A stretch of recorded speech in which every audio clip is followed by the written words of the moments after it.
وقل جاء الحق وزهق الباطل إن الباطل كان زهوقا. إن الحمد لله نحمده ونستعينه ونستغفره ونعوذ بالله من شرور أنفسنا ومن سيئات أعمالنا.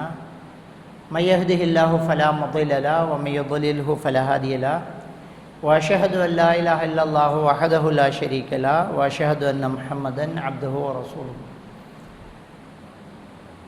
أما بعد فإن أصدق الحديث كتاب الله وإن خير الهدي هدي محمد صلى الله عليه وسلم وشر الأمور محدثاتها وكل محدثة بدعة وكل بدعة ضلالة وكل ضلالة في النار. எல்லா புகழும் எல்லாம் வல்ல அல்லாஹ்வுக்கு சுப்ஹானஹு வ தஆலாவுக்கு சலாமும் ஸலவாத்தும் ஸல்லல்லாஹு அலைஹி வஸல்லம் அவர்கள் மீதும் சஹாபாக்கள் தாபீன்கள் தபஅ தாபீன்கள் நல்லோர்கள் எல்லோர் மீதும் என்றென்றும் எப்போதும் உண்டாகட்டுமாக. அன்புக்குரிய அருமைச்சவர்களே, அல்லாஹ் தஆலா அவனுடைய திருமறையில் மனிதர்களுக்கு நமக்கு சில விஷயங்களை சொல்ல வருவதற்கு முன்னால் என்ன ஒரு விஷயத்துக்கு அழுத்தம் தேவையோ அது சம்பந்தப்பட்ட அவனுடைய படைப்புகள் மீது அல்லாஹ் சத்தியமிட்டு நமக்கு அந்த விஷயத்தை சொல்ல வருவான். ஒரு மனிதன் தன்னுடைய நேரத்தை வீணடிக்கக்கூடாது, நல்லமல்கள் செய்யணும் அப்படின்னு சொல்லும்போது வல் அஸ்ர் காலத்தின் மீது சத்தியமாக இந்த மனிதன் நஷ்டத்தில் இருக்கிறாங்கிறான். ஒரு மனிதன் நன்றியுள்ள ஒரு மனுஷனாக இருக்கணும், அல்லாஹ்க்கு நன்றி உள்ளவனாக இருக்கணும், அல்லாஹ் படைச்சிருக்கிறான், அல்லாஹ்வுடைய சொல்லுக்கு கட்டுப்பட்டு நடக்கணுங்கிறதுக்கு ஒரு ஆதியாத்து என்கிற அந்த 100வது அத்தியாயத்தில் குதிரை மீது அல்லாஹ் சத்தியம் பண்ணுறான். 5 வசனம் குதிரை மேலே சத்தியம் பண்ணுறான். மூச்சிறைக்க வேகமாக ஓடக்கூடிய குதிரை மீது சத்தியமாக, கால் கோரையை தட்டி நெருப்பு பொறி கிளப்பிக்கிட்டு ஓடக்கூடிய சத்தியமாக குதிரை மீது சத்தியமாக, அதிகாலையிலேயே புழுதியை கிளப்பிக்கிட்டு ஓடக்கூடிய குதிரை மீது சத்தியமாக, எதிரிகள் களத்திலேயே தனியாக போய் கூட்டமாக போய் தனி நடுவில் போய் நிற்கக்கூடிய குதிரை மீது சத்தியமாக. இதெல்லாம் யுத்த குதிரை. போட்ட கொல்லுக்கும் புல்லுக்கும் எஜமான் சொன்னா சாவையின் ரெடி என்று ஓடுதே குதிரை, அதன் மீது சத்தியமாக இன்னல் இன்சான ரப்பி லக்கனு, இந்த மனிதன் அல்லாஹ்க்கு நன்றி கட்டவனாக இருக்கிறான். உன்னை முழுசாக படைச்ச நான் சொல்கிறேன் கேட்க மாட்டேங்கிறேன், நீ போட்ட புல்லுக்கு உன்னுடைய குதிரை எவ்வளோ வேலை செய்து பார்த்தியா அப்படிங்கிறான். இது மாதிரி ஒரு சில விஷயங்கள் அல்லாஹ் தஆலா சத்தியம் என்று சொல்கிறான். அதில் நாங்கள் இன்றைக்கு பார்க்கக்கூடியது சூரா நாஸியாத். இதில் 5 வசனங்கள் அல்லாஹ் தஆலா மலக்குமார்கள் மீது சத்தியம் பண்ணுறான். என்ன சொல்ல வாரான்? இந்த மலக்குமார்கள் மீது சத்தியமிட்டு என்ன சொல்ல வாரான்? அதான் அந்த எதில் அல்லாஹ் சத்தியம் பண்ணுறானோ அது சம்மந்தப்பட்ட ஒரு விஷயத்தை அல்லாஹ் தஆலா சொல்லுவான். இங்கே அல்லாஹ் தஆலா சொல்கிறான், ஒன்னாசிஆத்தி கர்கா. ஒன்னாசிஆத்தி கர்காண்டா கடினமாக பறித்து எடுக்கக்கூடிய மலக்குமார்கள் மீது சத்தியமாக, அதாவது பாவிகளுடைய உயிரை பறித்து எடுக்கக்கூடிய மலக்குமார்கள் மீது சத்தியமாக. அப்போ அல்லாஹ் தஆலா நம்மளை படைச்சு நம்ம ஒவ்வொருத்தருக்கும் ஒரு மலக்குல் மௌத்தை வச்சிருக்கிறான். நம்ம டாக்டர் சொல்லுவாங்க ரூஹை கைப்பற்றுவர் இஸ்ராயில் அலைஹிஸ்ஸலாம்பாங்க. அப்படி ஒரு மலக்கிட பேர் குர்ஆனில் ஹதீஸில் கிடையாது. எங்கேயுமே ஹதீஸில் இஸ்ராயில் அலைஹிஸ்ஸலாம் அப்படின்ற ஒரு மலக்கு இருக்கிறதாக கிடையாது. அது ஊர் வளமையில் பேசுவாங்க. அப்படி ஒரு நபி தான் இருக்கிறார். ஆனால் யூசுப் நபியுடைய வாப்பாவை இஸ்ராயில் என்று நம்ம சொல்கிறோம். அதில் பனு இஸ்ரவேலர்கள் அப்படி என்று வந்தது. சூரூதுற மலக்கு இஸ்ராஃபீல், அது சரி. மலக்குல் மௌத் என்ற ஒரு மலக்கு இருக்கார். அது ஒன்று இல்லை, ஒவ்வொருத்தருக்கும் ஒவ்வொருத்தருக்கும் அல்லாஹ் தஆலா ஒரு மலக்கை படைச்சி வச்சிக்கான். அவருக்கு அல்லாஹ்ட கட்டளை வந்தோன்னு உயிரை பறிச்சிடுவார். நமக்கு பின்னாலேயே நிற்கிறார் அவர். அவருக்கு தெரியா நாம் எப்போ மௌத்தாவோம்ன்ட்டு. அல்லாஹ்ட கட்டளை வரும்போது தான் அவருக்கும் தெரியும். லா யஅலமுல் கைப இல்லல்லாஹ், மறைமுகமான ஞானம் அல்லாஹ்வுக்கு தெரியாது, மலக்குக்கும் தெரியாது. அல்லாஹ் எடு அப்படின்றா எடுக்கிறதுக்கு நமக்கு பின்னாலேயே நிற்பார். அது மலக்குல் மௌத். அது அல்லாஹ் தஆலா திருக்குர்ஆனிலே சொல்கிறான். இந்த உயிரை கைப்பற்றக்கூடிய நேரத்தில் அந்த மலக்கு என்ன செய்வாருன்னா இன்னும் மலக்குகளை கூட்டிக்கிடுவாங்க. காவிர்களுடைய உயிரை எப்படி கைப்பற்றுறது, மூமின்களுடைய உயிரை எப்படி கைப்பற்றப்படும் அப்படிங்கிறத நபிகள் நாயகம் ஸல்லல்லாஹு அலைஹி வஸல்லம் அவங்க சொன்னாங்க. முஸ்னத் அஹ்மது, முஸ்னத் தயாலிசி, திர்மிதி, இப்னு மாஜா, அது மாதிரி புகாரி, முஸ்லீம் போன்ற கிரந்தங்களை பதிவாக இருக்கக்கூடிய ஒரு ஹதீத். இப்போ அல்லாஹ் இந்த மலக்கு மீது சத்தியம் பண்ணுறான். பாவிகளுடைய உயிரை பறித்து பிச்சு எடுக்கக்கூடிய மலக்கு மீது சத்தியமாக அப்படிங்கிறான். அப்போ நபிகள் நாயகம் ஸல்லல்லாஹு அலைஹி வஸல்லம் அவங்க சொல்கிறாங்க, இன்னல் காஃபிர அவில் ஃபாசிக இதா கான ஃபின் கிதாஇ மின துன்யா வ இக்பாலி மினல் ஆஹிரா. ஒரு பாவி அல்லது ஒரு நிராகரிப்பாளர் இந்த உலகத்தை விட்டு பிரியக்கூடிய அந்த சக்கராத்துடைய நிலை, மௌத்துடைய நிலை வந்துட்டேன்னு சொன்னால் அவனிடத்தில் மலக்குமார்கள் வந்து இறங்குவாங்க. அவர்கள் முகம் கடுகடுத்தவர்களாக கருத்த விகாரமான தோற்றத்தில் அந்த மலக்குமார்கள் அவருக்கு காட்சி கொடுப்பாங்க. அவங்க மசூஹி என்று சொல்லக்கூடிய நரகத்திலிருந்து ஒரு ஆடையை கொண்டு வருவாங்க. இவருடைய கண் பார்வையின் தூரத்தின் அளவுக்கு வந்து உட்காருவாங்க. அதை கண்ட உடனே இவருக்கு இனி அங்கே தௌபாக்கள் ஏற்றுக்கொள்ளப்படாது. அவ்வளோதான். அந்த எல்லாருமே மௌத்துடைய அந்த நேரத்தில் என்ன செய்வாங்கன்னு சொன்னால் மலக்குகளை பார்ப்பாங்க. அதான் அல்லாஹ் தஆலா திருக்குர்ஆனில் சொல்றான், ஃபஅபுது ரப்பக ஹத்தா யஅதியக்கல் யகீன். உனக்கு யகீன் வரும் வரைக்கும் அல்லாஹுவை நீ தொழு அப்படின்னு அல்லாஹ் தஆலா சொல்கிறான். இதை வச்சுட்டு சில சூஃபிகள், சில மாரிஃபா ஞானம் பேசக்கூடியவங்க எங்களுக்கு யகீன் வந்துட்டு நாங்கள் இனி தொழ தேவையில்லைன்ட்டு தொழாமல் இருக்கிறாங்க. இந்த திக்ருகளை செஞ்சுக்கிட்டு தொழுகை இல்லாமல் இருக்கிற சூஃபிகள் இருக்காங்களே, அவங்க இந்த குர்ஆன் வசனத்தை சொல்லுவாங்க. அல்லாஹ் சொல்கிறான் பார்த்தீங்களா, ஃபஅபுது ரப்பக ஹத்தா யஅதியக்கல் யகீன். யகீன் வரும் வரைக்கும் தான் அல்லாஹ் வணங்க சொன்னாங்க. எங்களுக்கு யகீன் வந்துட்டு, அப்போ ரசூலுல்லாஹ் மௌத்து வரைக்கும் தொழுதாங்களே, நபிக்கு யகீன் வரலையா அப்படின்னு கேட்டால் அது நபி வாழ்ந்து காட்டணுமாம்பாங்க. அப்போ அபூபக்கருக்கு வரலையோ? இந்த யகீன் என்றால் என்ன அர்த்தம் அப்படின்னா, நபிகள் நாயகம் ஸல்லல்லாஹு அலைஹி வஸல்லம் அவங்க சொல்கிறாங்க, ஐ அல் மௌத்னாங்க. யகீன் என்றால் மரணம் அப்படின்னாங்க.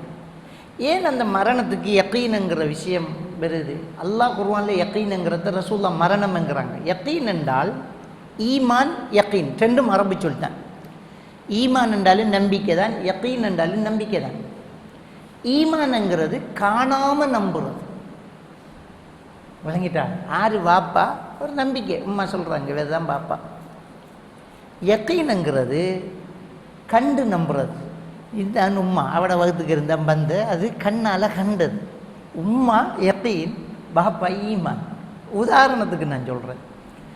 அப்போ அல்லாஹ் இருக்கிறான், சொர்க்கம் இருக்கு, நரகம் இருக்குங்கிறது ஈமான், காணல நம்புகிறோம். ஆனால் யகீனுங்கிறது கண்ணால் அப்படியே காண போகிறோம். அது எல்லாருக்கும் வரும் அந்த யகீன். எப்போ வரும்ண்டா, ரூஹை கைப்பற்றக்குள்ள மலக்கு வந்து நிற்பார். இப்போ தான் தெரியும் நான் அவ்வளோ நாளும் சொன்னதெல்லாம் சரி உண்மைதான் அப்படின்ட்டு வரும்.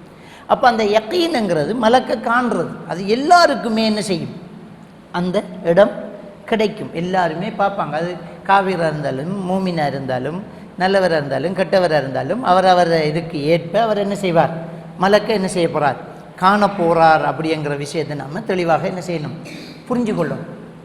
அப்போ இந்த மலக்கு அப்படியே முன்னால் வந்து நின்றோன்னா அந்த தௌபா செய்யக்கூடிய நேரம் முடிஞ்சு போச்சு. இனி அவருக்கு பேச இயலாது. இப்போ அவர் அல்லாவோட பேசி, மலக்குமார்களோட பேசி தொடங்குவார். நம்ம எவ்வளவோ குர்ஆன் வசனங்களை பார்த்திருக்கிறோம். ரூஹை கைப்பற்றக்கொள்ள இந்த மனுஷன் கேட்பானா, யா அல்லாஹ் எனக்கு கொஞ்சம் நேரம்தான், நான் அத்தசத்தக வஅகும் மின ஸாலிஹீன், நான் கொஞ்சம் தர்மம் செஞ்சு போட்டு நல்லவர்களோட சேர்ந்துடுறேன் என்று அவர் கேட்பார். கெஞ்சுவார் என்று வருகிறது. அவர் கெஞ்சுவார். அது நமக்கு விளங்காது. சக்கராத்துடைய நிலையில் ஒரு ஆள் இப்படி எம்பார் அப்படி எம்பார் அவர் கண்டுட்டார், நமக்கு தெரியாது. அப்போ அந்த மலக்கு காண்பார். அந்த மலக்கு ஃபயாத்தி மலக்குல் மௌத் இந்த ரஸிஹி, அந்த உயிரை கைப்பற்ற மலக்கு அந்த தலைமாட்டு அருகில் வருவார். பாவியாக இருந்தால் ஐயத்துஹன் நஃப்ஸில் ஹபீஸா இஹ்ரிஜி இலா சக்தி மின் அல்லாஹி வ கதப், கெட்ட ஆத்மாவே அல்லாஹ்வுடைய கோபத்தின் பக்கம், அதிருப்தியின் பக்கம் வந்துவிடு என்று கூப்பிடுவார். அந்த உயிர் வர முடியாமல் துடிக்கும், தவிக்கும். அது அல்லாஹ் தஆலா திருக்குர்ஆனில் சொல்லலாம், நாங்கள் மலக்குமார்களை அனுப்பினா அவர்களுடைய விழாக்களிலும் பித்தட்டுக்களிலும் முதுகுகளிலும் ஓங்கி அடித்து உரிய நேரத்தில் பறிச்செடுப்பாங்கன்னு வருது. இதைத்தான் அல்லாஹ் தஆலா சொல்லலாம், வன்னாஸிஆத்தி கர்கா, பிச்சு பறிச்சு எடுக்கக்கூடிய மலக்குமார்கள் மீது சத்தியமாக. அப்போ இந்த வசனத்தில் அந்த மலக்கில் சத்தியம் பண்ணி அல்லாஹ் தஆலா என்ன சொல்கிறான்டா, ஒரு தனி மனிதனுடைய கியாமா, மரண நிலையை சொல்கிறாங்க. கியாமாங்கிறது கியாமத்துல் சுக்ரா, கியாமத்துல் குப்ரா.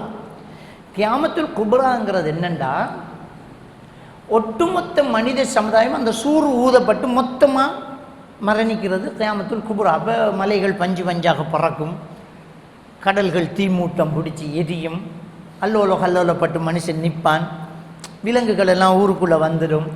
இது அனர்த்தம் ஒன்று நடக்கும், அது சூறு ஊதப்படும். இது யாசின் சூறாவிலையும் அல்லாஹ் தஆலா அந்த சம்பவத்தை சொல்கிறார். அது கியாமத்து குப்ரா, பெரிய கியாமத். அது அது அந்த நேரம் நாம் இருப்போம் இல்லையான்னு தெரியல. ரசூலுல்லாஹ்வுடைய சொன்ன முன் அடையாளங்கள் இன்னும் தஜ்ஜால் வர வேண்டியிருக்கிறது, மஹ்தி அலைஹிஸ்ஸலாம் வர வேண்டியிருக்கிறது, பெரும் நெருப்பு ஒன்று வெளியாகிறதுக்கு இருக்கிறது, பாரிய பூகம்பம் வர இருக்கிறது, கஅபத்துல்லாஹ் உடைக்க வேண்டியிருக்கிறது. கஅபத்துல்லாஹ் உடைக்கிறதுக்கு ஒரு படை திரண்டு வரும். அப்போ அரபு தீபகற்பத்திலேயே ஒரு பாரிய பூகம்பம் வரும், அவ்வளோ பெரும் நிலத்துக்குள்ளே வாங்கப்படுவாங்க. இப்படி சில முன்னறிப்புகள் இருக்குது. தாபத்துல் அர்து வரும். இதெல்லாம் இன்னும் நாம் பார்க்கல. அது நிறைய நாள் இருக்கலாம். ஆனால் அதுக்கு முன்னால் இருக்கிறார்களுக்கு ஒரு கியாமா இருக்குது. அது தனித்தனி அவரவருக்கு நடக்கக்கூடிய கியாமா, அவரவருடைய மரண நிலை. அது கியாமா சுகுரா, சின்ன கியாமத்துன்னு சொல்கிறது. இப்போ இந்த சின்ன கியாமத்தில் ஒரு பாவியுடைய உயிர் எப்படி கைப்பற்றப்படும் அப்படிங்கிறதுல அல்லாஹ் அந்த மலக்கு மீது சத்தியம் பண்ணுறான். ஒன்னாசியாத்தி கர்கா, பாவிகளுடைய உயிரை பறித்து எடுக்கக்கூடிய மலக்கு மீது சத்தியமாகிறான். 2வது வசனம், ஒன்னாஷித்தாத்தி நஷ்டா, நல்லோர்களுடைய உயிர்களை லேசாக பறித்து எடுக்கும் மலக்குமார்கள் மீது சத்தியமாக. அப்போ இந்த மரணத்தில் உயிரை கைப்பற்ற மலக்குகள் மீது தான் அல்லாஹ் அடுத்தடுத்து என்ன செய்யறான், சத்தியம் பண்ணுறான். அது என்ன, மூமின்களுடைய உயிரை கைப்பற்றும் போது அதை ரசூலுல்லாஹி ஸல்லல்லாஹு அலைஹி வஸல்லம் அவங்க சொர்க்கத்தில் இருந்து அவங்க ஹனூத் என்று சொல்லக்கூடிய ஒரு வாசன திரவியத்தையும் சொர்க்கத்து கவனாடையும் எடுத்துக்கிட்டு வந்துடுவாங்க. அந்த மலக்குள் மௌத்து தலைமாட்டார்களை வந்து நிற்பார். கண்ண உஜுகும் கஷம்ஷ், மலக்குமார்களுடைய முகங்கள் எல்லாம் வெள்ளையா பிரகாசமாக இருக்கும், சூரியனை போல இருக்கும்ன்றாங்க ஹதீஸ்ல. அவ்வளவு அழகானவர்களாக அவங்க இருப்பாங்க. அந்த மரணிக்கிறவருக்கு தெரிஞ்சு போச்சு, நமக்கு ஒரு நல்ல செய்தி வந்திருக்கு அப்படின்னு. அவர் அந்த மலக்குமார்கள் என்ன செய்வாங்க, அல்லாஹ் தஆலா திருக்குர்ஆனில் சொல்லி காட்டுறான். அந்த மலக்குகள் அவர்கிட்ட மூமின்கள்கிட்ட சொல்லுவாங்க, நீங்கள் பயப்படாதீங்க, கவலைப்படாதீங்க, உங்களுக்கு வாக்களிக்கப்பட்ட சொர்க்கம் நிச்சயமாக உண்டு, இந்த உலகத்திலும் மறுமையிலும் நாங்கள் உங்களுக்கு துணையாக இருப்போம் அப்படின்னு சொல்லுவாங்க. அப்போ பதட்டத்தையும் தணிச்சிடுவாங்க. தணிச்சிட்டு அந்த மலக்கு சொல்வார், அல்லாஹ்வுடைய மன்னிப்பின் பக்கமும் திருப்தியின் பக்கமும் திரும்பி வந்து விடு அப்படி என்று அன்பாக கூப்பிடுவார். அந்த உயிர் ஒரு தண்ணீர் பையில் இருக்கக்கூடிய தண்ணி துளி வெளியே வர்ற மாதிரி ரொம்ப லேசாக வெளியில் வந்துடும். எடுத்த உடனேயே கபனாடையை சுற்றி சொர்க்கத்து வாசன திரவியத்தை பூசுவாங்க. இந்த உலகத்தின் மேற்பரப்பில் ஒரு கஸ்தூரி வாசம் வீசுவதை போன்று அந்த இடமெல்லாம் மணங்கமல ஆரம்பித்துவிடும். மலக்குமார்கள் எல்லாம் அந்த உயிருக்காக ஸலவாத்து சொல்வார்கள். இப்படி அல்லாஹ்வுடைய தூதர் ஸல்லல்லாஹு அலைஹி வஸல்லம் அவர்கள் சொன்ன ஒரு சந்தர்ப்பம்தான் ஒன்னாஷித்தாத்தி நஷ்டா, நல்லவர்களுடைய உயிர்களை மிக இலகுவாக பறித்து எடுக்கக்கூடிய மலக்குமார்கள் மீது சத்தியமாக அப்படிங்கிறான். 2வது வசனம் சத்தியம் பண்ணிட்டான். 3வது வசனத்தில் அல்லாஹ் தஆலா வஸ்ஸாபிஹாத்தி ஸப்ஹா அப்படிங்கிறான்.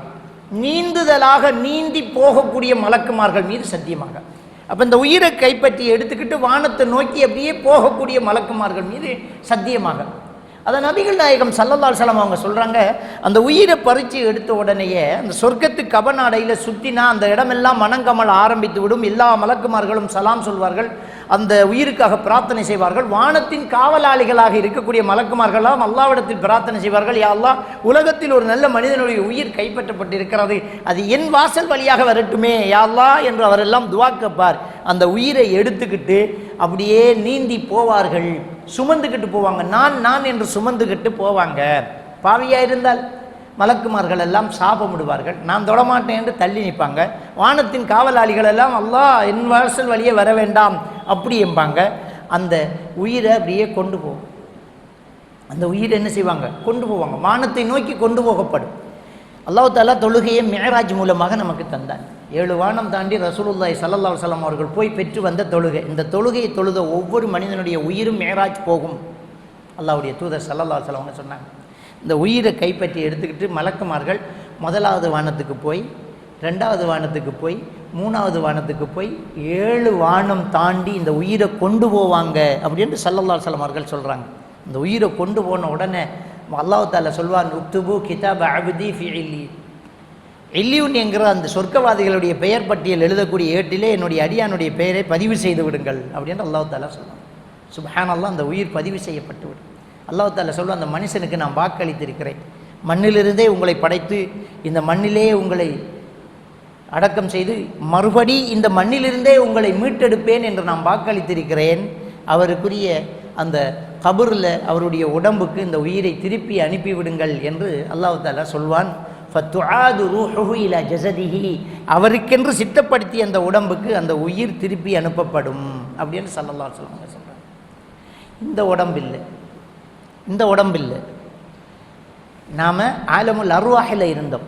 இந்த உலகத்தில் நாம் பிறக்கிறதுக்கு முன்னால் அல்லாஹ் ஆதம் நபியுடைய முள்ளந்தண்டில் இருக்கக்கூடிய அத்தனை உயிர்களையும் அவருடைய எல்லா பிள்ளைகளையும் அல்லாஹ் எடுத்தான். அலஸ்து பி ரப்பிக்கும், நான் தானே உங்களுடைய ரப்பு என்று கேட்டான். நாமெல்லாம் ஆம் என்று சொன்னோம் என்று அல்லாஹ் குர்ஆன்ல சொல்கிறான்.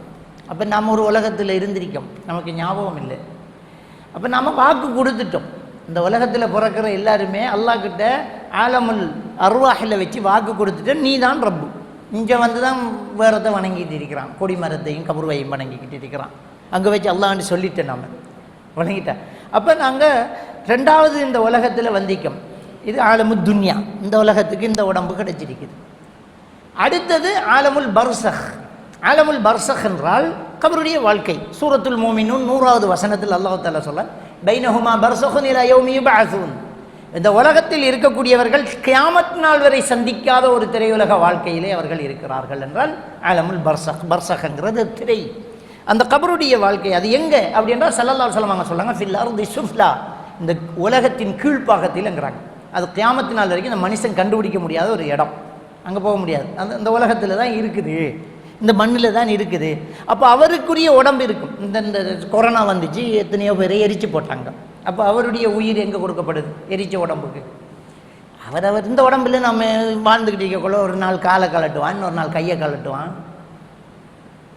இப்படியெல்லாம் நம்ம உறுப்புக்களை இழப்போம். அப்போ எந்த உடம்புக்கு நம்மளை கொடுக்குறது? இந்த உயிருக்கென்று ஒரு உடம்பை வச்சிருக்கிறான்ல, அந்த உடம்புக்கு அந்த உயிர் என்ன செய்யப்படும்? திருப்பி கொடுக்கப்படும். அவ்வளோதான். அது பிரம்மாண்டமான ஒரு உடம்பாக இருக்கும், அல்லது கபருடைய அந்த அளவுக்கு இருக்கும். அது ஆலமுல் பர்சகு அப்படி என்று அல்லாஹ்வுடைய தூதர் ஸல்லல்லாஹு அலைஹி வஸல்லம் சொல்கிறாங்க. அந்த உயிர் கொடுக்கப்படும். அதை ஸல்லல்லாஹு அலைஹி வஸல்லம் அவங்க சொல்கிறாங்க, ஃபயஸ்மஉ ஹுஃபுக நிஆலி அஸ்ஹாபிஹி இதா வல்லவ் அன்ஹு முதுபரீன். அடக்கம் செய்தவர்கள் திரும்பி போகும்போது அவர்களுடைய செருப்படி அதிர்வை அவர் செவி மடுப்பார் அப்படிங்கிறாங்க. செருப்படி அதிர்வை தான் செவி மடுப்பார், கதைக்கிறது கேட்காது. ஏன்னா அல்லாஹ் குர்ஆன்லேயே சொல்லலாம், இன்னக லா துஸ்மிஉல் மௌத்தா, மரணித்தவர்களை நீங்கள் செவியேற்க செய்ய முடியாதுங்கிறான். மௌத்தா போனாக்களுக்கு நாம் வெளியிலேருந்து கதைச்சா கேட்குமா? நாங்கள் ஆடங்க செய்யமா அவுலியாக்களை கபர் அடிய போய் நின்று துவா கேட்குறான். நல்லா அவளோட வருத்தத்தில் ஜெகி எக்ஸாம்பிள் எங்களை பாஸ் ஆக்கு, எங்களுக்கு ஊரில் மலையத்தா அது இதுண்டு அவுலியாக்கள் மகாங்கள்ட்ட கேட்குமா? அவங்களுக்கு கேட்காது. கேட்டாலும் பதில் தந்துடுவாங்களா? அவங்களால ஏழுமா? அவங்களோட உயிரையே அவங்களால காப்பாற்ற முடியாமல் தான் மரணிச்சிக்கிறாங்க. அப்புறம் நம்மளோட புள்ளோட உயிரை அவங்க எப்படி காப்பாற்றுவாங்க? அப்போ அது இல்லை. அதிர்வு கேட்கும் என்றால் என்ன? இந்த பூமியில் மனுஷன் நடமாடக்கூடிய அதிர்வு கேட்கும் என்ன? பூமியின் கீழே தான் அந்த கபருடைய வாழ்க்கை இருக்குது. அதாவது பூமியில் நடக்கக்கூடிய அதிர்வு கேட்கிற அந்த உயிர் கொடுக்கப்பட்டுரும். ஃபயஸ்மஉ ஹுஃபுக நிஆலி அஸ்ஹாபிஹி இதா வல்லவ் அன்ஹு முதுபிரீன். அடக்கம் செய்தவர்கள் உடனே செவிமடுது, உயிரை கொடுக்கப்பட்டுரும். திரும்பி போகக்குள்ளே எல்லாம் நடந்துருக்கு. அதுக்குள்ளே கேள்வி கணக்கெல்லாம் இருக்குது, அது வேறு. அப்போ இப்படியான ஒரு அனர்த்தம், அந்த உயிரை எடுத்துக்கிட்டு நீந்தி போவாங்க, 7 வானம் தாண்டுவாங்க. மூமின்களுடைய உயிர் 7 வானம் தாண்டி மேராஜ் போகும். காவிர்கள் 1வது வானத்திலே நிறுத்தப்பட்டுருவாங்க. கதவு திறக்க சொல்லப்படும், திறக்கப்படாது. அவர்கள் அங்கிருந்து தூக்கி வீசப்படுவார்கள். அப்படிதான் ஹதீஸில் வருது. அந்த உயிர் தூக்கி வீசப்படும். அவர்கள் சித்தப்படுத்தின அந்த உடம்புக்கு என்ன செய்யப்படும்? தூக்கி வீசப்படும் அப்படின்னு ரசூலுல்லாஹி ஸல்லல்லாஹு அலைஹி வஸல்லம் அவங்க சொல்கிறாங்க. அப்போ அந்த உயிரை எடுத்துக்கிட்டு நீந்தி போகக்கூடிய மலக்குமார்கள் மீது சத்தியமா. அடுத்த வசனத்தை பாருங்க, ஃபஸ்ஸாபிகாத்தி சப்கா. முந்தி முந்தி போகக்கூடிய மலக்குமார்கள் மீது சத்தியமாக. அந்த உயிரை எடுத்துகிட்டு போகும்போது ஒருத்தர் முந்துவார். எப்படி முந்துவாங்க? ஹதீஸில் வருது. ஸல்லல்லாஹு அலைஹி வஸல்லம் அவங்க சொல்கிறாங்க, பாவிகளுடைய உயிரை கொண்டு போகும்போது மலக்குமார்கள் கேட்பாங்களா, மஹத ரூஹுல் ஹபீஸ், யார் இப்போ ஒரு கெட்டவன் செத்திருக்கிறான், எவன் இவன் யாரு அப்படின்னு கேட்பாங்களாம். அப்போ அந்த மற்ற மலக்கு இவங்களுக்கு அடையாளப்படுத்துவாங்க. அப்படி தெரியுமா? நாம மையத்து போகும்போது என்ன கேட்போம்? ஆறு மூத்துன்னு கேட்போம், இன்னார் மௌத்துன்னு சொல்லுவோம் இல்லையா? அது மாதிரி அந்த உயிரை கொண்டு போகக்கூடிய கூட போகக்கூடிய மலக்குமார்கள்ட்ட கேட்பாங்க, மஹத ரூஹுல் ஹபீஸ், யாருவேன் அப்படின்னு கேட்பாங்க. அவங்க சொல்லுவாங்க, ஹதா ஃபுலான் பின் ஃபுலான் பி அக்பஹி அஸ்மாஇஹி அல்லதி கானூ யஸம்மூன பிஹா ஃபித் துன்யா. உலகத்தில் சொல்லப்பட்ட பட்ட பெயரை சொல்லி இன்னாருடைய மகன் கேவலம் இன்னார்தான் இது என்று சொல்வார்கள். நல்லவராயிருந்தா ஹதா ஃபுலான் பின் ஃபுலான் பி அஹ்ஸனி அஸ்மாஇஹி அல்லதி கானூ யஸம்மூன பிஹா ஃபித் துன்யா. உலகத்தில் சொல்லப்பட்ட ஒரு சிறப்பு பெயரை சொல்லி கண்ணியத்துக்குரிய இன்னாருடைய மகன் இன்னார்தான் இது அப்படின்னு அந்த மலக்குமார்கள் அறிமுகப்படுத்துவாங்க அப்படிங்கிறத ஸல்லல்லாஹு அலைஹி வஸல்லம் அவர்கள் சொன்னார்கள். இது புகாரி, முஸ்லீம், திர்மிதி போன்ற இடங்களில் பதிவாக இருக்கக்கூடிய ஒரு ஹதீஸ். அந்த அளவுக்கு அந்த உயிரை சிறப்பிச்சு மூமின்கள் என்றால் அப்படியே சிறப்பிச்சுட்டு போவாங்க. அப்போ உயிரை எடுத்துகிட்டு போகும்போது ஒருத்தர் முந்தி போவாங்க. அப்படி போகக்கூடிய மலக்குமார்கள் மீது சத்தியமாக ஃபஸ்ஸாபிகாத்தி சபகா, அந்த உயிரை எடுத்துக்கிட்டு முந்தி போகக்கூடிய மலக்குமார்கள் மீது சத்தியமாக. அடுத்த 5வது வசனம், ஃபல் முதப்பிராத்தி அம்ரா, அல்லாஹ்வுடைய காரியத்தை எல்லாம் நிர்வகிக்கக்கூடிய மலக்குமார்கள் மீது சத்தியமாக. அல்லாஹ் சொன்னதை சரியா செஞ்சுட்டு போவாங்க. அல்லாஹ்வுடைய காரியத்தை எல்லாம் நிர்வகிப்பாங்க. உயிரை கைப்பற்ற சின்ன பறிச்சுட்டாங்க, அவருடைய உயிரை உடம்புக்கு திருப்பி கொடுத்துடுங்க என்ன கொடுத்துருவாங்க. அங்கே மலக்குமார்கள் வருவாங்க, கேள்வி எனக்கு கேட்க சொல்லி அல்லாஹ் நியமிச்சிக்கிறான். அவங்க வருவாங்க, மன் ரப்புக்கு, அவனுடைய மார்க்கம் என்னன்னு கேட்பாங்க. அதெல்லாம் கரெக்டாக செஞ்சிருவாங்க. அப்போ ஃபல் முதப்பிராத்தி அம்ரா, அல்லாஹ்வுடைய அந்த காரியங்களை எல்லாம் ஒவ்வொரு காரியத்தையும் நிர்வகிக்கக்கூடிய மலக்குமார்கள் மீது சத்தியமாக அப்படிங்கிறான். அப்போ இதெல்லாம் நடக்குது. அதை ரசூலுல்லாஹி ஸல்லல்லாஹு அலைஹி வஸல்லம் அவங்க சொல்கிறாங்க, ஒரு மூமினான ஒரு மனிதனாக இருந்தால் அவன் அல்லாஹ்வுடைய மலக்குமார்கள் கபூரில் கேட்கிற கேள்விகளுக்கெல்லாம் பதில் சொல்லுவாங்க. என்னுடைய ரப்பு அல்லாஹ், என்னுடைய மார்க்கம் இஸ்லாம், நான் உலகத்தில் குர்ஆனை ஓதினேன், கற்றேன், ஈமான் கொண்டேன், செயற்படுத்தினேன் அப்படின்னு சொல்லுவாங்க. ஃபமாதா தக்கூலு ஃபீ ஹாதா ரஜுலி அல்லஸீ புஇஸ ஃபீக்கும், இதோ இவரை பற்றி நீ என்ன சொல்கிறான் என்று முஹம்மது நபியை அல்லாஹ் அவர்களுக்கு கபருக்குள்ளே எடுத்து காட்டுவானா. நாமெல்லாம் நபியை கண்டிருக்கல, ஆனால் நபி சொன்ன மாதிரி தொழணும், நபி சொன்ன மாதிரி நோன்பு பிடிக்கணும், நபி சொன்ன மாதிரி தான் கொடுக்கல் வாங்கல், திருமணம், இதெல்லாம் நபி சொன்ன மாதிரி இருக்கணும்னு சுன்னாவை நாங்கள் பின்பற்றினால் கண்டிப்பாக அதை பார்த்த உடனே இதுதான் முஹம்மது நபி அல்லாஹ்வுடைய தூதர் என்று பதில் சொல்லிடுவோம். பதில் சொன்னோடனே அந்த சதக அபுதி ஒரு அசரீரி கேட்கும், இந்த அடியான் உண்மை சொல்லிவிட்டான். இப்போ அல்லாஹ்வுடைய மலக்குமார்களுடைய அடுத்த காரியம் நடக்க போகுது. அல்லாஹ் சொல்ல, ஒரு கபரை விசாலமாக்கு, கண் பார்வையின் தூரத்தின் அளவுக்கு கபரு விசாலமாக இருக்கு, இவருடைய கபரை வெளிச்சமாக்கு, அப்படியே பிரகாசமாக இருக்கும், கபரு வெளிச்சமாயிடும். என்ன ஒல் பிசுஹு மினல் ஜன்னா, சொர்க்கத்திலிருந்து இவருக்கு ஒரு ஆடையை அணிவித்து விடுங்கள். சொர்க்கத்து ஆடை வந்தாச்சு. ஒஃப்ரீஷுஹு மினல் ஜன்னா, சொர்க்கத்திலிருந்து ஒரு பஞ்சு மெத்தை விரிப்பை விரிச்சுடுங்க அப்படின்னா சொர்க்கத்து விரிப்பு எவ்வளோ பிரம்மாண்டமான விரிக்கப்பட்டோம். வஃப்தஹு பாப மினல் ஜன்னா யஹ்ருஜு மின் ரீஹிஹா வ தீபிஹா, சொர்க்கத்து வாசமும் மனமும் காற்றும் வரும்படிக்கு ஒரு கதவு திறந்து விடுங்கள் என்று சொல்லப்படும். கபரு குழுகுலென்று இருந்துடும். இது அல்லாஹ் சொன்ன உடனே அந்த மலக்குமார்கள் உடனே செஞ்சிருவாங்க. அப்போ ஃபல் முதப்பிராத்தி அம்ரா. அதே மாதிரி பாவியாக இருந்தால் கபரை நெருக்க செல்லும், அல்லாஹ் நெருக்கும். நரகத்தில் இருந்தார் ஆடை அணிவிக்கப்படும். சூடும் வெக்கையும் வர்றதுக்கு நரகத்திலிருந்து ஒரு கதவை திறந்து விடு என்று சொல்லப்படும். அந்த விஷமும் சூடும் பெறும். யஹ்ருஜு மின் ஹுர்ரிஹா வ சும்ஹிஹா, அதனுடைய விஷமும் சூடும் பெறும். அப்படியான ஒரு காற்று, கதவு திறக்கப்பட்டு விடும். அப்படி அது கபூரில் வேதனை நடக்கும். அதெல்லாம் நடக்கும். இதெல்லாம் நடக்கிறதுக்காக அந்த நிர்வகிக்கக்கூடிய மலக்குமார்கள் அல்லாஹ் சத்தியமிட்டு சொல்கிறான், ஃபல் முதப்பிராத்தி அம்ரா, ஒவ்வொரு காரியத்தையும் செய்யக்கூடிய மலக்குமார்கள் மீது சத்தியமாக அப்படிங்கிறான். அது நடந்துடும். இந்த 5 வசனங்கள் மீது சத்தியம் பண்ணுறான். அந்த 5 வசனங்களும் ஒவ்வொரு மனிதனுடைய உயிரை கொண்டு போய் கபருக்கு கொண்டு வந்து கேள்வி கணக்கு கேட்கப்படக்கூடிய எல்லா காரியங்களையும் செய்யக்கூடிய மலக்குமார்கள் மீது அல்லாஹ் தஆலா சத்தியமிட்டு சொல்கிறான். யௌம தர்ஜுஃபுர் ராஜிஃபா. இப்போ இவ்வளோ நேரம் சொன்னது கியாமத்து சுகுரா, ஒவ்வொருத்தருக்கும் உயிர் பிரியறதை அல்லாஹ் ஞாபகப்படுத்துகிறான். அந்த மலக்குமார்கள் மேலே சத்தியமிட்டுட்டு சொல்லி, ஒரு நாள் இந்த உலகம் அழியும் அப்படிங்கிற விஷயத்தை சொல்லலாம். யௌம தர்ஜுஃபுர் ராஜிஃபா, பூமி நடுங்கும் அந்த நாளில் அப்படிங்கிறான். இதில் சத்தியம் பண்ணி பூமி ஒரு குலுக்கும். இதா ஜுல்சிலத்தில் அர்து ஜில்சாலஹா, பூமி அப்படியே ஒரு குலுக்கி விட்டால் அப்படின்ற இன்னொரு வசனத்தில் அல்லாஹ் தஆலா சொல்கிறார். அதான் யௌம தர்ஜுஃபுர் ராஜிஃபா, அப்படியே பூமி ஒரு நடுங்கும். அப்போ முதல் சூர் ஊதப்பட்டோம். ஊர்னொன்னே அப்படியே மலைகள் எல்லாம் பஞ்சு பஞ்சாக பறக்கும். அப்படியே ஒரு நடுக்கும். தத்பஉஹர் ராதிஃபா. அடுத்த வசனம் என்ன? நடுங்கிட்டா அடுத்தது அதனை தொடர்ந்து அடுத்த நடுக்கம் வந்துவிடும். 2வது சூர் ஊதப்பட்டோம். அபூ ஹுரைரா ரலியல்லாஹு தஆலா அவங்க ரசூலுல்லாஹ் கிட்ட கேட்டேன்னு சொல்கிறாங்க, ஒரு சூருக்கும் அடுத்த சூருக்கும் இடையில எவ்வளவு நாள் எவ்வளவு நேரம் அப்படிங்கிறாங்க. 40 என்றார்கள். அப்போ அபூ ஹுரைரா ரலியல்லாஹு தான் திருப்பி கேட்குறாங்க, 40 என்றால் 40 நாளா, 40 வாரமா, 40 மாசமா, 40 வருஷமான்னு எதை சொன்னாருன்னு எனக்கு மறந்து போச்சேங்கிறாங்க. ஒரு சில இமாம்கள் 40 வருஷங்கிறாங்க. ஒரு சூர் ஊதி நடுக்கி ஓடி திரிஞ்சு அல்லோல கல்லோல பட்டு அடுத்த சூருக்கு 40 வருஷம் ஆகும் என்றும் சிலர் சொல்கிறாங்க. இந்த ஹதீஸில் தெளிவு இல்லாதனால 40 மாதம் என்றும் சொல்லலாம், 40 வாரம் என்றும் சொல்லலாம், 40 நாள்னு சொல்லலாம், ஏதோ 40. ஆனால் அடுத்து வந்துடும், அடுத்த சூர் வந்துவிடும். அப்படி வந்து விட்டால் குலூபு யௌமஇதின் வாஜிஃபா, நெஞ்சங்களெல்லாம் திடுக்கிட்டு போய்விடும். அந்த இருமாப்புக்கள் எல்லாம் இருக்காது, எல்லாம் பார்க்கலாங்கிறார்கள், நாங்கள்லாம் நினைச்சா அப்படிங்கிறார்கள். ஆட்சி, அதிகாரம், பட்டம், பதவி, ஆயுதம், படைபலம் ஒன்றும் செல்லுபடியாக ஒன்றும் பண்ண முடியாது. எல்லாருக்குமே நடுக்கம்தான். அப்படியே நெஞ்சங்கள் எல்லாம் திடுக்கிட்டு போய்விடும். அபுசாருஹா ஹாஷிஆ, சத்தியமிட்டு சொல்ற விஷயத்தை பாருங்க. அபுசாருஹா ஹாஷிஆ, அவர்களுடைய பார்வைகள் அப்படியே கீழ் நோக்கி இருக்கும். அச்சத்தால் அப்படியே பெருமையை அடித்தானே நிமிர்ந்து பார்க்கலாம். நான் என்றால் நிமிர்ந்து பார்ப்பான், ஐயோ என்றால் அப்படியே பணிஞ்சிடுவான். எல்லாருடைய பார்வையும் அப்படியே தாழ்ந்து விடும். இதுல சத்தியமிட்டு இப்படி ஒரு நாள் இருக்கு, எதுலையும் மாட்டிக்கத்தான் போறோம். நம்ம தனித்தனியா இருந்தாலும் நமக்கு ஒரு கயாமா இருக்கும், இவ்வளவு நடக்கும், உயிர் கைப்பற்றப்படும், போவோம். அப்படியே கடைசி காலத்தில் இருந்தால் அதுவும் இப்படி ஒரு சம்பவம் நடக்கும்.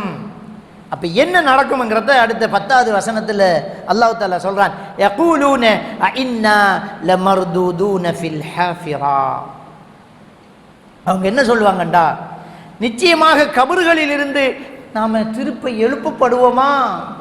சொன்ன மாதிரி எல்லாம் இதெல்லாம் நடக்குதே, அப்ப நாம மறு உலகத்தை சந்திக்கத்தான் வேணும், கபர்ல இருந்து நம்ம எழுப்பப்படுவோமா? ஐதா குன்னா இலாமன் நஹீரா, நாம கபருக்குள்ள போய் இட்டு போன எலும்பாய் இருந்தாலும் அல்லாஹ் திருப்பி நம்மளை எழுப்பிடுவானோ? காலூ இதன் தில்க இதன் கர்ரத்துன் ஹாசிரா, அப்படி எழுப்பப்படுவோமா இருந்தா அது நமக்கு கடுமையான ஒரு மீட்சியாக தான் இருக்கு, நம்ம தப்ப மாட்டோம் அப்படின்ட்டு ஒத்துக்குவான். அப்படின்ட்டு ஒத்துக்குவான். ஐயோ சொன்ன மாதிரி நடக்குதே, சூருங்கிறது இதுதான், அதெல்லாம் சொன்னாங்களே நடக்குதே, அப்போ நம்ம மண்ணோட மண்ணாகி அழிஞ்சு போய் இத்து போன எலும்பானாலும் அல்ல மறுமையில் இதை சொன்னது நடக்குதுண்டா அதையும் சொன்னாங்க தானே எழுப்பப்படும் என்று. அப்போ நம்ம எழுப்பப்படுவோம், எழும்பினா அவ்வளோதான், நம்ம தப்ப முடியாது அப்படின்னு சொல்லி இந்த மனிதன் பேசிக்குவான். ஃபைன்னமாஹிய ஸஜரத்துன் வாஹிதா, இது பேசிக்கிட்டு இருக்கும்போதே அடுத்த ஒரு நடுக்கம் வந்துவிடும்.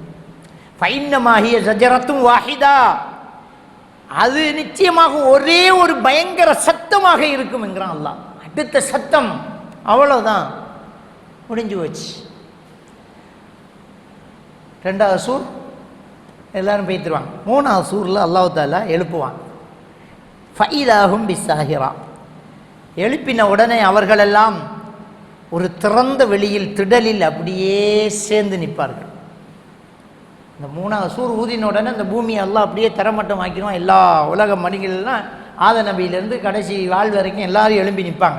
அது ரசூலுல்லாஹி ஸல்லல்லாஹு அலைஹி வஸல்லம் அவங்க சொன்னாங்க, நிர்வாணமாக, அதாவது எப்படி பிறந்தமோ அப்படி ஹத்னா செய்யப்படாதவர்களாக, நிர்வாணமாக, செருப்பணியாதவர்களாக, ஆடை இல்லாதவர்களாக எல்லா மனிதர்களும் எழுப்பப்படுவார்கள். இப்போ ஆயிஷா நாய் கேட்குறாங்க, யார சொல்லலாம், நிர்வாணமாக எழுப்பப்பட்டால் பார்க்க மாட்டாங்களா ஒருத்தர்? அவங்க சின்ன பிள்ளை, அந்த நிலைமை தெரியாமல் என்ன செய்கிறாங்க, கேட்குறாங்க. அல்லாஹ்வுடைய தூதர் ஸல்லல்லாஹு அலைஹி வஸல்லம் அவங்க சொல்கிறாங்க, லிகுல்லி இம்ரிஇன் யௌமஇதின் ஷஅனு யுக்னி, அந்த நாள் இது பார்க்குற நேரம் இல்லைம்மா, ஒவ்வொருத்தரும் என்ற விஷயம் என்று அங்கலாய்த்து போயிருப்பார்கள்.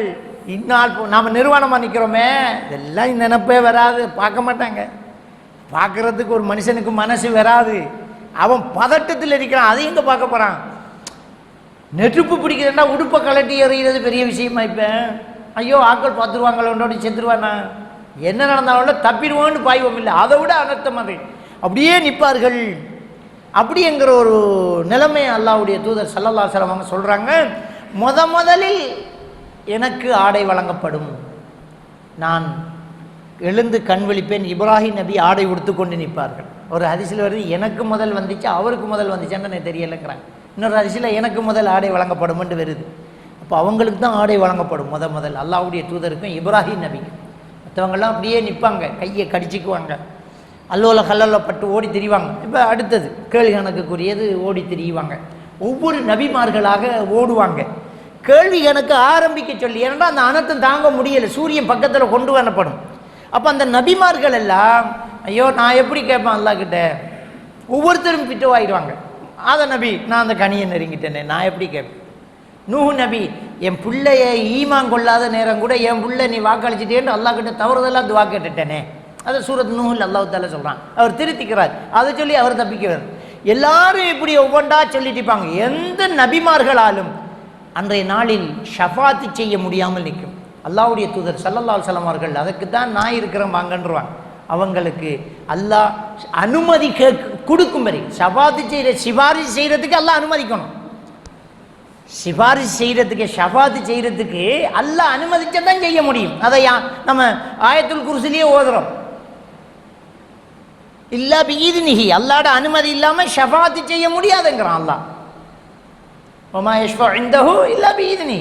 அல்லாஹ்வுடைய தூதர் சுஜூதில் தலையை வச்சு கிளப்பாமல் இருப்பாங்க அனுமதி கேட்டு ஷஃபாத்து செய்கிறதுக்கு. அல்லாஹ் சொல்லுவான், நபியே தலையை உயர்த்துங்க, நீங்கள் ஷஃபாத்து செய்யுங்க, அது ஏற்றுக்கொள்ளப்படும்.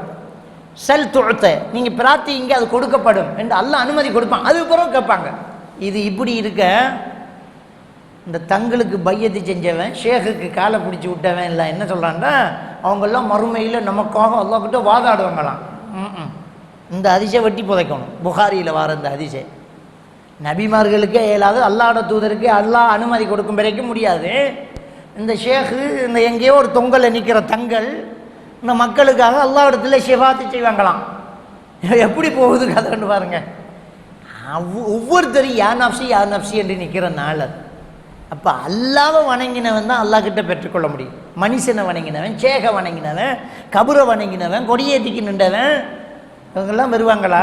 ஆறு இவங்க முதல்ல இவங்க சொர்க்கவாதியா நரகவாதியா அது எப்படி தெரியும்? சிந்திச்சு பாருங்க. அப்போ இந்த ஒரு விஷயத்தை அல்லாஹ் தஆலா என்ன செய்கிறான் சொல்லி காட்டுறான்.